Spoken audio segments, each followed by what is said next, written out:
Welcome to the third dimension. The International Criminal Court issued arrest warrants for Israel's Prime Minister Benjamin Netanyahu and former Defense Minister Yoav Gallant for war crimes and crimes against humanity in the Gaza Strip. The court's decision followed allegations leveled in May by the ICC chief prosecutor Karim Khan. Netanyahu's office called it an anti-Semitic decision and said that Israel utterly rejects the false and absurd charges, labeling the ICC as a biased and discriminatory political body.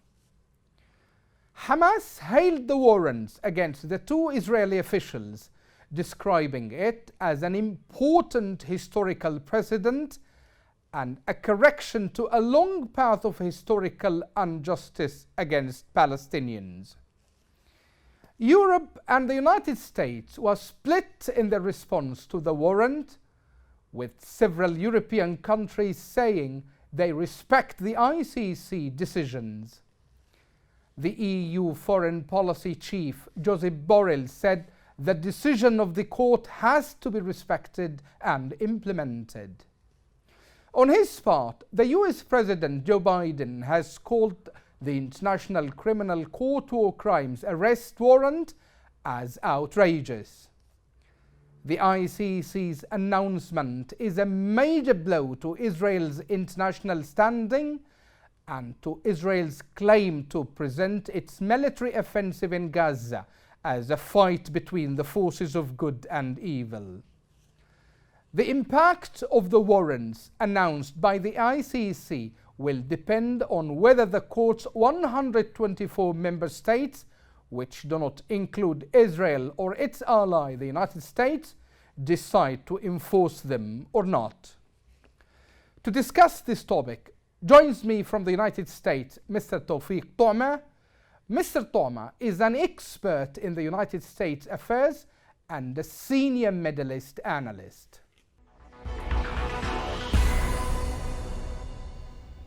Mr. Tawfieq, welcome to the program. Thank you, Dr. Hassan, for having me on your show. It's good to see you again.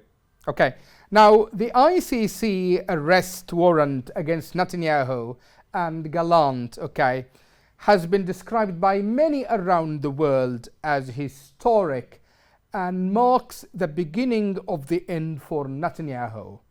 What does that mean, Mr. Tawfieq?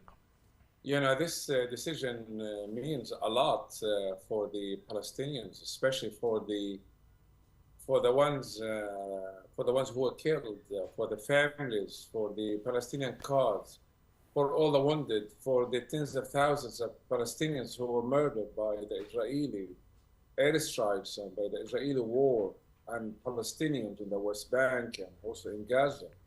It means a lot that to the world of humanity, and that shows that there is nobody over the laws, over justice, and everybody should be subjected to be investigated for and indicted for war crimes, such as Netanyahu and his defense minister Gallant, and also other leaders in the Israeli leaders.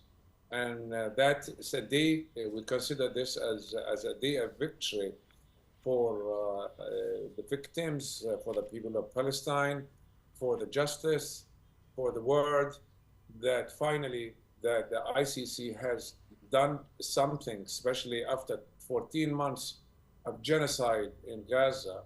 Finally, the ICC has issued a warrant against Netanyahu and his associate. We waiting, the Palestinian people and the world were waiting for this for a long time.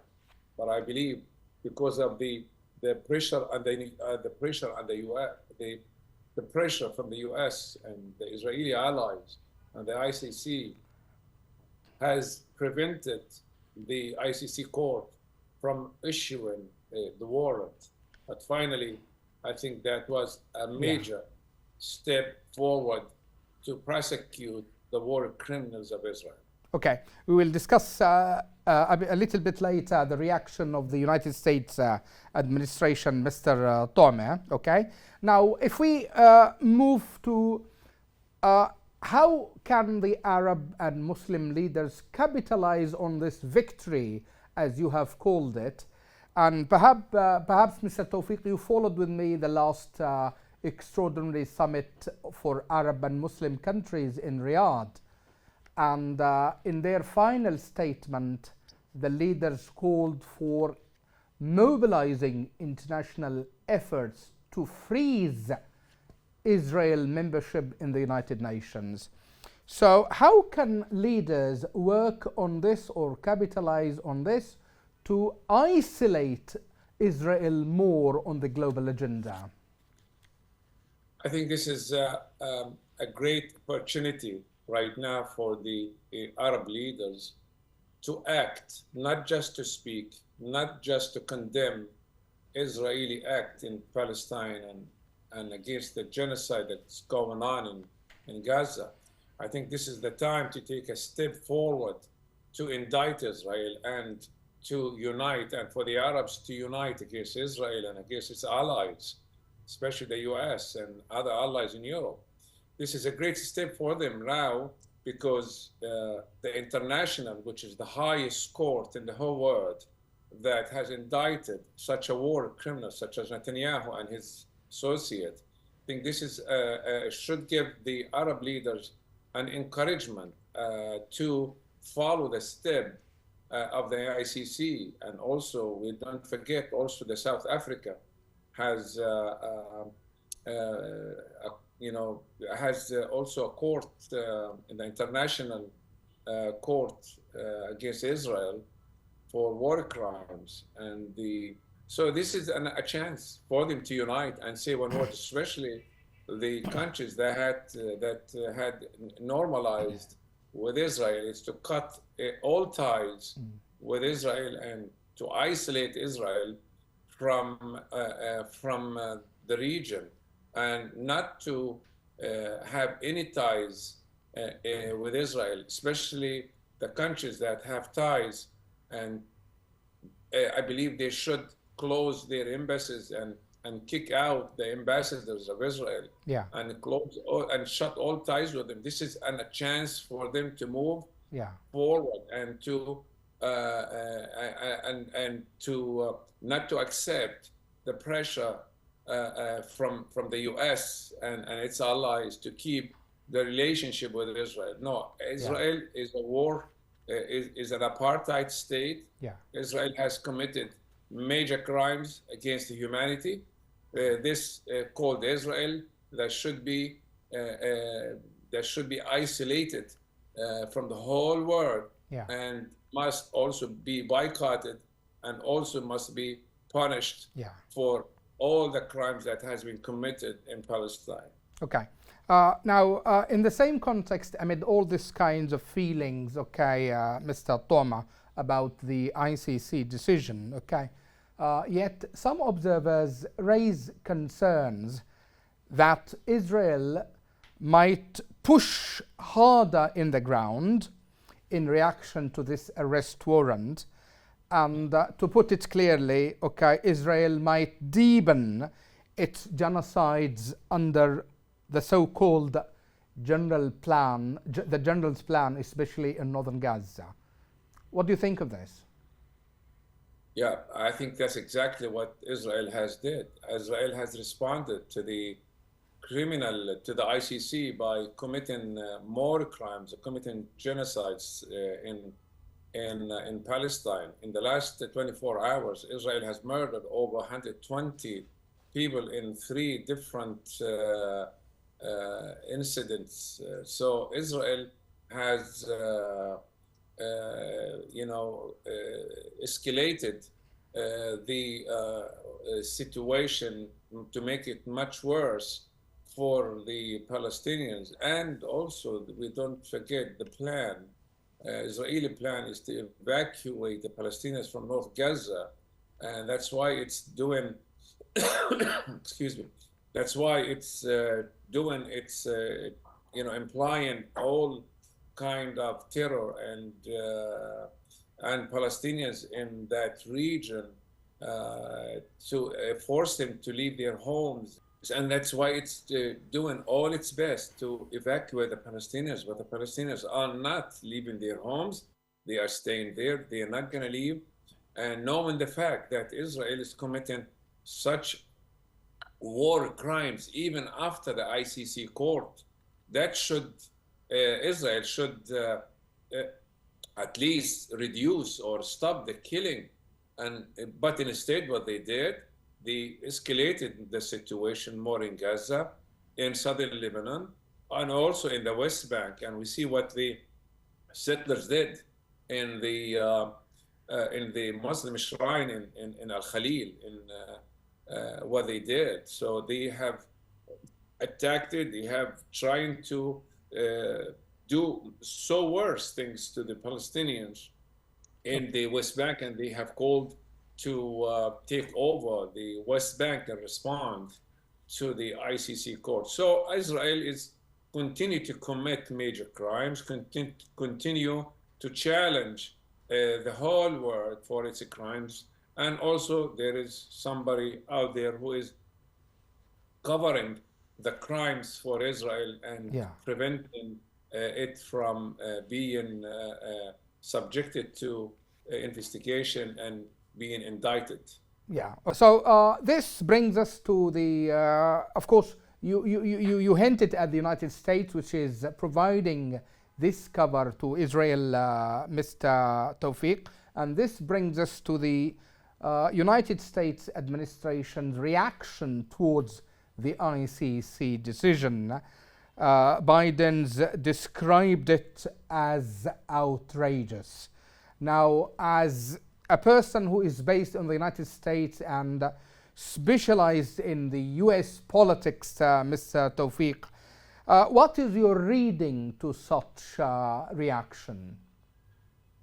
Well, it's very obvious. The US is covering the crimes for Israel and trying to prevent the ICC from continue its proceeding, and trying to also trying to isolate the ICC from everybody. So what is the US is doing right now is totally uncalled for, but I can understand why, because the US is involved in the war crimes in Palestine, in Gaza, by supporting Israel by all kinds of weapons, even the weapons that's not supposed to use on human beings. So the US is involved from head to toes in the genocide that's going on in Gaza. So that's why it's defending Israel, because what is going to happen in the future once they start the trial against Netanyahu, there are other people who aided Israel in committing genocide, which is the US. The US has supported Israel, like I said, with at least $20 billion of arms sales to Israel to continue committing massacres. The US has used the veto at the UN to stop not to stop the war in Gaza. The US also Mr. Tawfieq, if I may interrupt here, just last week, was the 4th US veto in the UN Security Council for a resolution demanding ceasefire in Gaza. So my question is, even when this administration is leaving the doors of the White House, Mr. Tawfieq, it seems they are keen to show their complicity with the Israeli occupation.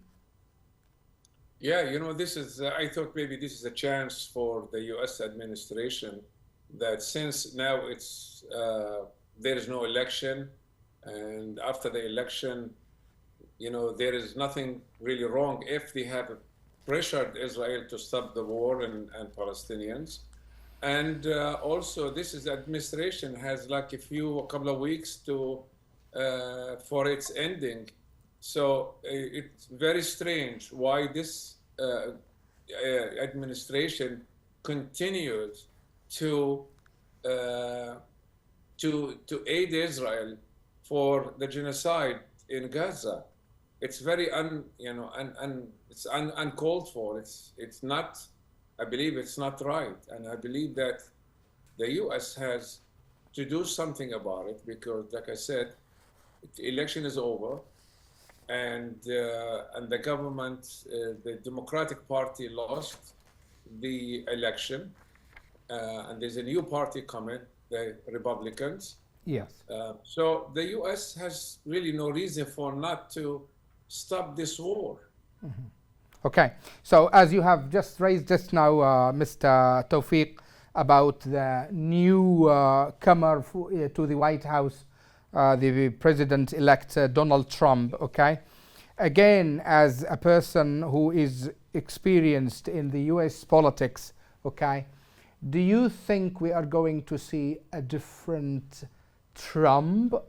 Are we heading to de-escalation in the Middle East, especially in Gaza? I think the coming days after the Trump, start in January 20th of next year, start his office. Yes. I think we're expecting things to be much worse for the Palestinians, because he said during his election campaign, he said he's going to stop the war. But actually, he never said how. And we know how he's going to do it in Ukraine, but not in Palestine. In Palestine, it's a different issue because there is Israel. And Trump said that he is not going to stop the war. He called Netanyahu many times to finish the war. Take your time to finish the war the way you see it for Netanyahu. So he is fully agreeing with what Israel is doing in Gaza. He does not mind the genocide. He does not mind Israel continuing to killing and mass killing in Gaza. And also, he said after his election, during his election campaign, and after that, that he's gonna consider the West Bank as part of Israel, just like what he did when he is in his first term. President, yeah. And he said the Golan Heights is part of Israel. And also, he moved the U.S. embassy from Tel Aviv to Jerusalem and recognized Jerusalem is the capital of Israel. And he did so many things with Israel. I think he's going to continue the same way. And also, he's going to also press for normalization with the Arab leaders with Israel. Right now, I'm not really optimistic about the future with this new administration. Okay. Now, if we come back to the ICC decision, Mr. Tawfieq, okay, we know that the International Criminal Court does not have a police body to force its decisions, but it relies on member states to enforce the decisions. So in this case, do you think we can see the arrest of Netanyahu very soon? We might. I'm not sure if we can see that on all states. There are 124 states. Yes. Are in this ICC court. Yeah. And some of them, they have said that if Netanyahu flies over the country, any countries, or any step in any country like Holland, Belgium, and believe it, France and other countries, they said Netanyahu will be arrested. So, and other countries like Major said no, he will not be arrested. Some other countries. So I believe most of these countries, they will follow the ruling of the ICC court, and they will fulfill the court order to arrest Netanyahu just when he steps into these countries.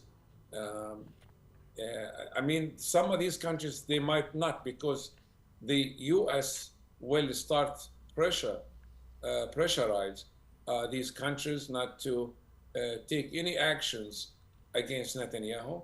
So the U.S. is out there, especially the U.S. There is a law here in the U.S. Saying if any one of their allies been arrested in any foreign countries, the U.S. has the right to intervene militarily to free get him out of prison, to bring him back from that country. So this is something that the U.S. might do, because Israel is an ally, or any ally of the U.S. been subjected to being arrested for war crimes. Yeah. That the U.S. has the right to intervene. This is in the U.S. and they have threatened to use that law to apply it on Holland, because Holland said that it will arrest Netanyahu if he steps into the country. Yeah. Okay. Now, a final point, if you may, Mr. Tawfieq. In your opinion, what does the future hold for Gaza and the Middle East in general? And right now, on the near future, and I don't see any changes right now. I see there is more terror, more attacks on Palestinians. There are more Palestinians who will suffer, more Palestinians who will be murdered by Israel. There will be more aids to Israel, especially in the next couple of years. Trump is not gonna stop the war. Trump is gonna aid the war against Palestinians, and I believe at the end that the Palestinians will be victorious. Palestinians have suffered for 76 years of humiliation, of occupation, and I believe, especially in Gaza, we see that Israel is exhausted in Gaza, and it's losing a lot of soldiers. Israel is losing the war actually in Gaza for 14 months. Until now, Israel cannot end the war.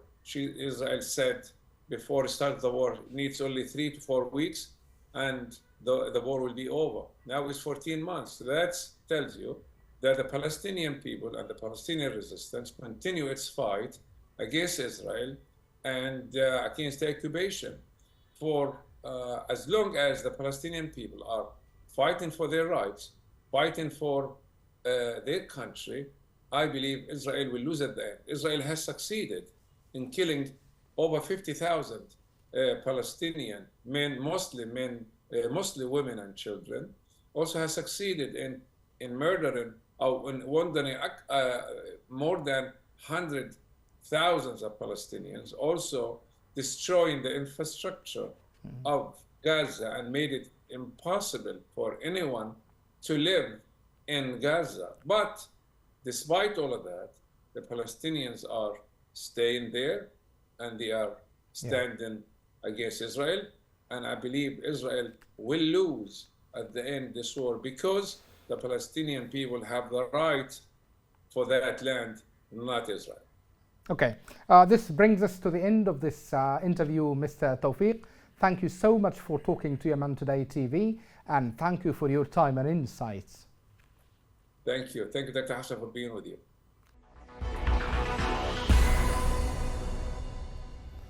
That's all for this time. See you next week with a new edition of The Third Dimension.